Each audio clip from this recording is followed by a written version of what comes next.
మోంతా తుఫాన్ దృష్ట్యా Kakinada rural MLA పంతం నానాజీ ఆదేశాల మేరకు లోతట్టు మరియు శిథిల స్థితి గృహాలలో నివసిస్తున్న ప్రజలను సురక్షిత పునరావాస కేంద్రాలకు తరలించడం జరిగిందని ఆంధ్రప్రదేశ్ రాష్ట్ర మాదిగ కార్పొరేషన్ డైరెక్టర్ వల్లూరి రాజా తెలిపారు. ఈ సందర్భంగా కాకినాడ రూరల్ మీసాల చిన్నయ్యపేటలో మంగళవారం పర్యటించి ప్రజలను సమీప పునరావాస కేంద్రాలకు తరలించారు. మోంతా తుఫాన్ తీవ్రత దృష్ట్యా ప్రజలు అప్రమత్తంగా ఉండాలని, తుఫాన్ తీరం దాటే సమయంలో గాలులు అతి వేగంగా వీచే అవకాశం ఉన్నందున ప్రజలు అప్రమత్తంగా వ్యవహరించి ప్రభుత్వం ఏర్పాటు చేసిన పునరావాస కేంద్రాలు లేదా సురక్షిత ప్రాంతాలకు తరలి వెళ్లాలని సూచించారు. మోంతా తుఫాన్ ఎదుర్కొనేందుకు ప్రభుత్వ యంత్రాంగం అవసరమైన చర్యలు తీసుకున్నట్లు వెల్లడించారు.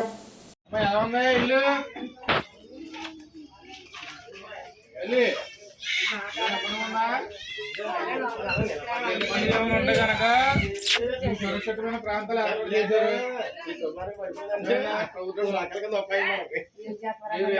తెలియదు కనుక మీరు రావాల్సిన కోరుతున్నాం.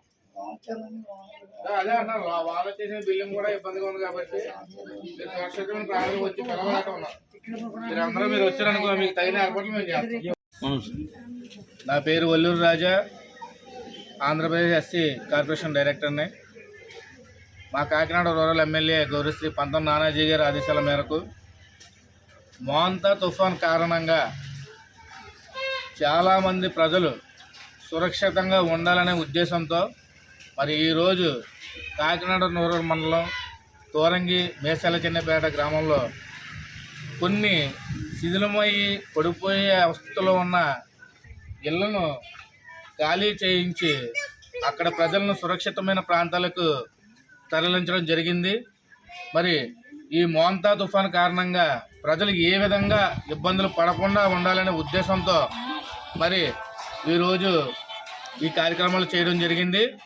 మరి ప్రజలందరూ కూడా సురక్షితంగా ఉండాలనే ఉద్దేశంతో మరి పంతం నానాజీ గారు మాకు ఇలాంటి కార్యక్రమాలు చేయాలనే ఉద్దేశంతో మరి ప్రజలు ఎక్కడున్నా మేము ముందుండి వాళ్ళు సురక్షితంగా ఉండాలనే ఉద్దేశంతో మేము పనిచేస్తామని తెలియజేస్తున్నాం.